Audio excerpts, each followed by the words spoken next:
જાહેરનામાની પ્રસિદ્ધિ બાદ પણ જીનવાલા રોડ ચાલુ રહેતા લોકો અવધમાં મુકાયા છે, ત્યારે હજુ એક સપ્તાહ રોડ ચાલુ રહેશે.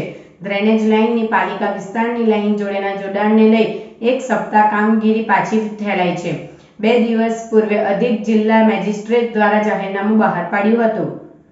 અંકલેશ્વર શહેરને જોડતા પીરામણ જીનવાલા સ્કૂલ રોડ શહેરને નેશનલ અને સ્ટેટ હાઈવે જોડાતો મહત્વપૂર્ણ માર્ગ છે, જે છેલ્લા 1 વર્ષથી બિસ્માર હાલતમાં છે.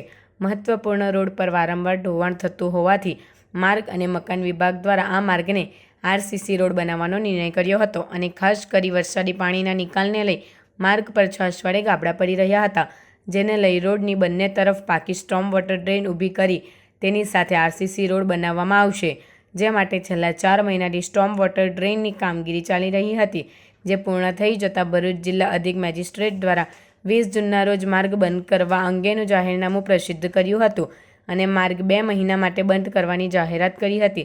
જોકે માર્ગ જાહેરનામાની પ્રસિદ્ધિ બાદ પણ ચાલુ રહેતા લોકો અવધમાં મુકાયા હતા. આ અંગે માર્ગ અને મકાન વિભાગમાં તપાસ કરતા કાર્યપાલક ઇજનેર આશિષભાઈ બોર્ડે જણાવ્યું હતું કે પાલિકા વિભાગની સ્ટોર્મ વોટર ડ્રેઇન જોડે પાલિકાની લાઇનનો જોડાણ ના થતાં કામગીરી અટકી છે.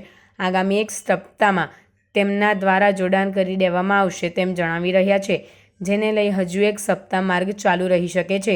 તેમની કામગીરી જેવી જ પૂર્ણ થશે તેમ માર્ગ બંધ કરી કામગીરી શરૂ કરવામાં આવશે. લોકોને વધુ અગવડતા ના પડે તે માટે અન્ય તેના વૈકલ્પિક માર્ગોની વ્યવસ્થા કરવાનું વિચારાધીન છે.